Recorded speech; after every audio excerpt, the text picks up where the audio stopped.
I guess it just wasn't the time yet.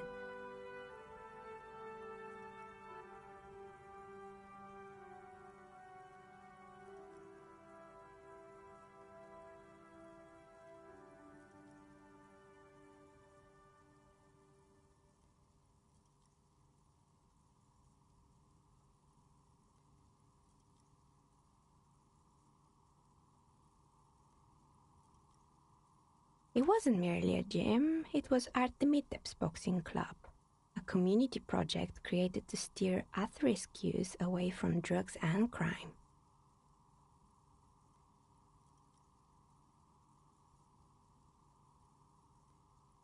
A kind man from Zemsk. I heard he had some trouble with the law when he was younger, and that's why he wanted to start the gym, as his way of giving back.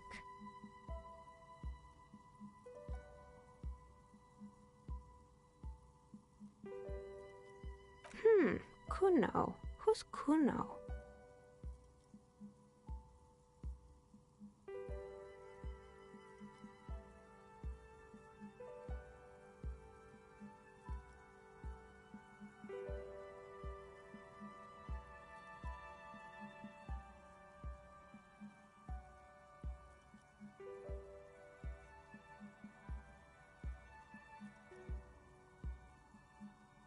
Oh yes, you mean the kid with the sailor's mouth. Yes, I've heard him yelling profanities in the backyard. I think it would take more than a gym to help that kid.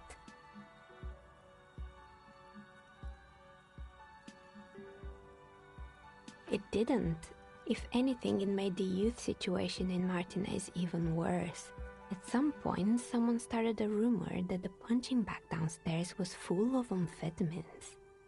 It's not really full of that. No one would store their drugs like that. Eventually, the coalition took away the funding and the club went bankrupt. This was a few years ago. It's gotten much more peaceful around the plaza ever since.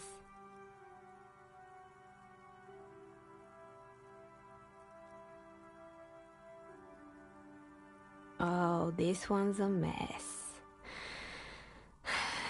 There used to be a company that promised to repair windows 24 hours a day. What could go wrong with this one, right? Turns out, the business was actually set up as a front for an illicit group that was producing snuff milias. Who would have guessed?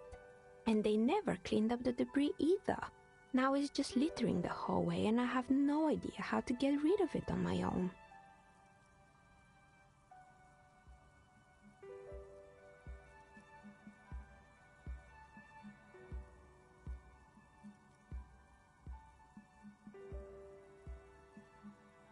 It's a Sub Rosa radio station that broadcasts real murders with real victims. Some people pay good money to get off on it. Don't worry, the ICP has a separate division that deals exclusively with unlicensed sub-roses. This isn't our problem. Good luck with that. It's not easy catching those perpetrators.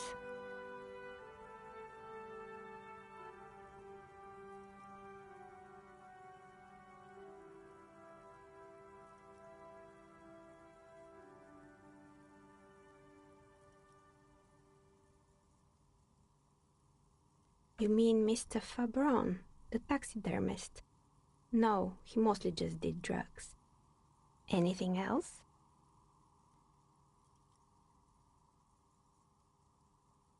There used to be a fashion atelier here, but I have forgotten the head designer's name.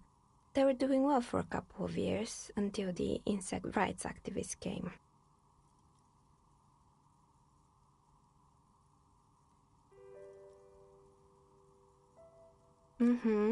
The atelier produced a certain collection that used chitin among the materials.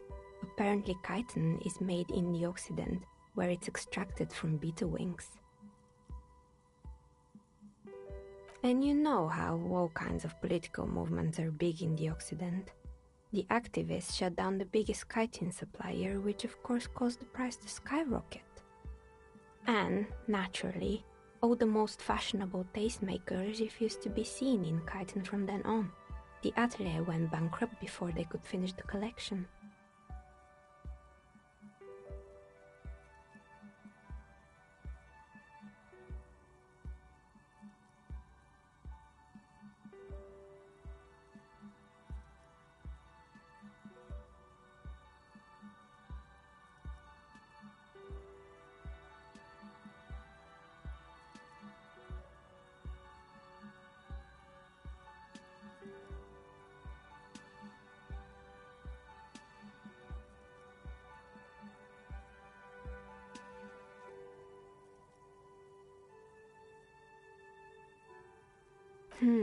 Really?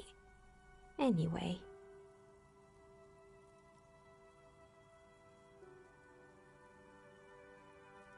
Poor guy. Suddenly, you get a feeling that insects are important to the case somehow. It's hard to say why.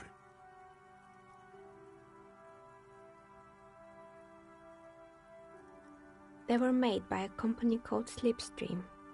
After they pivoted from making rotor blades to skis, their chief executive took off on a vacation with all their money. Honestly, I think it's quite funny. I think he's still sending out holiday transmissions from Tulula or Tiumotiri or Hashtkor or wherever he is.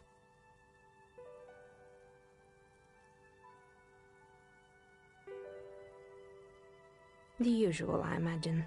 That he's been thinking up all kinds of new business plans and can't wait to get started on them just as soon as he returns. Men like that are a curse. Sure, but Slipstream is history now. All their remaining assets got seized by the bailiffs in 47.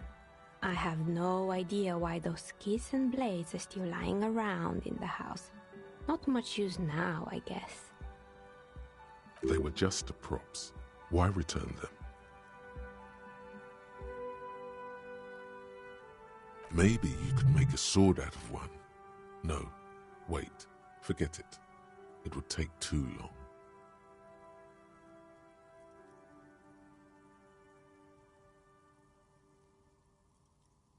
Fortress Accident, the radio game studio.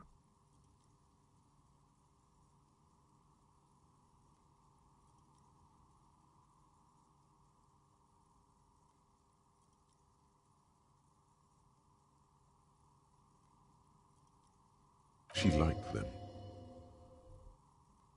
They were an interesting bunch. We talked about role-playing systems every now and then. Once, I even saw two of them get into fisticuffs over Wirral. They certainly took their work very seriously, even if they seemed to be chronically liberal with their schedules. The usual. They ran out of money and couldn't get the project done on time. Well, I did hear them talking at times.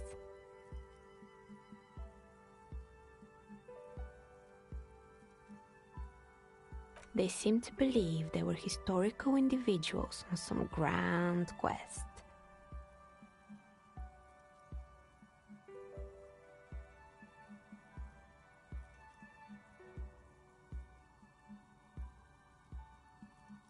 Yes, but when the money started to run out, they just began to complain a lot about capitalism. You know, how the markets are rigged to keep out new businesses and so on. In the end, they just didn't get it done. They didn't have enough willpower to produce something truly historic, and to show up to work on time.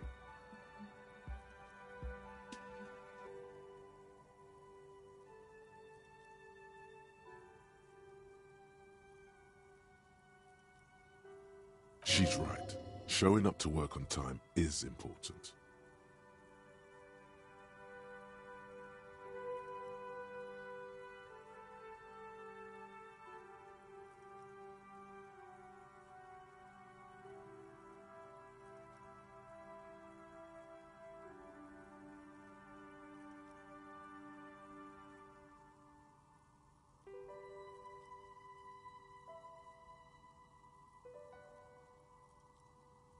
Still, not everyone is going to make it. That's the nature of the game. The result is 1 on a 20-sided die. The dice is black and filled with little silvery flakes, like snowfall. Anything else?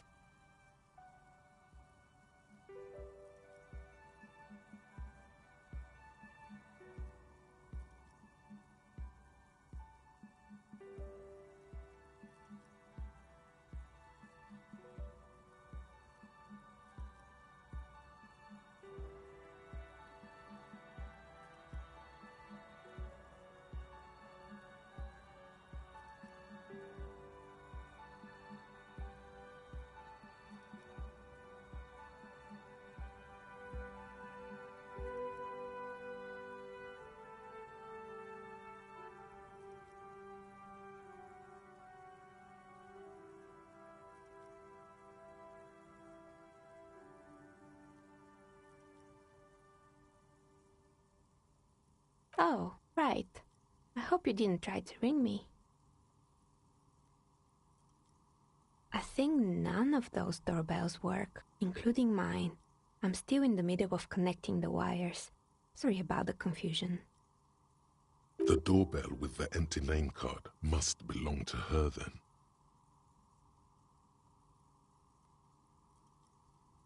That's right. I haven't even written my name there.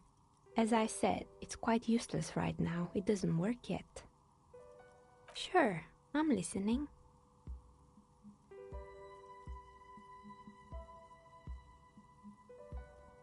Good. I hope it clarified things a bit. What else?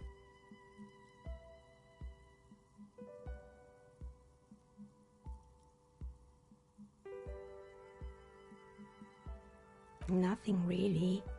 I didn't know him. The lieutenant looks at his notebook, then the woman under the large window.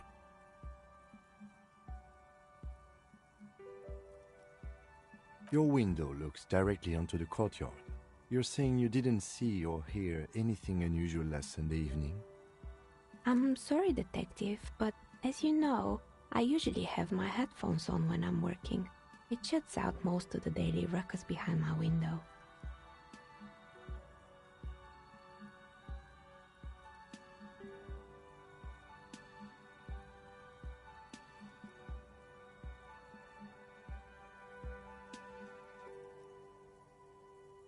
Well, there's always something going on in the Whirling's backyard. During daytime, there are usually those kids, and lately I've been seeing a lot of drunk workers hanging about. Must be because of the strike. She's not sorry to disappoint you. Informing on someone in a murder investigation would intrude upon her focused existence. But I never saw anyone during that fateful Sunday night, I'm afraid.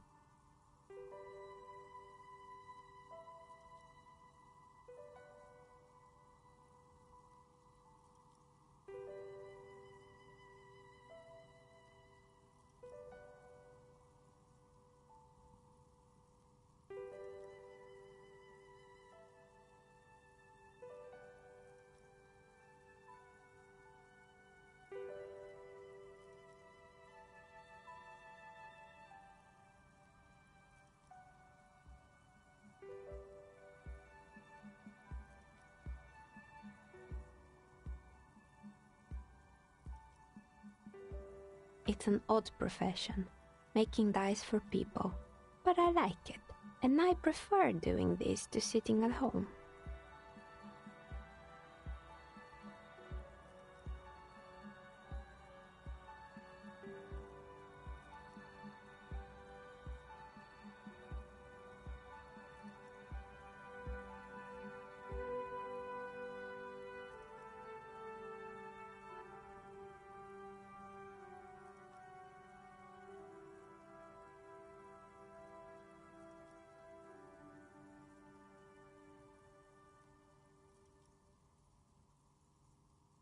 I might have, but in this case, all I would have seen is my own reflection staring back from the darkness.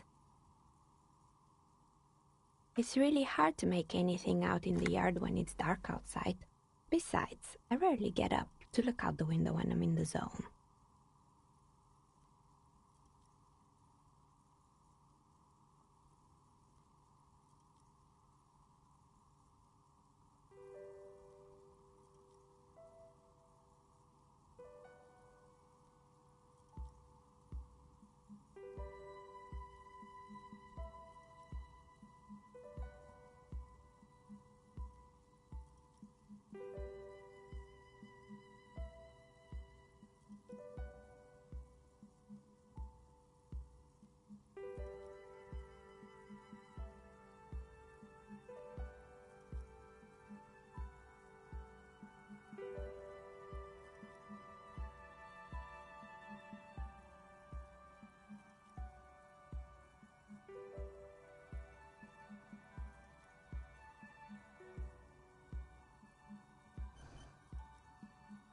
She nods.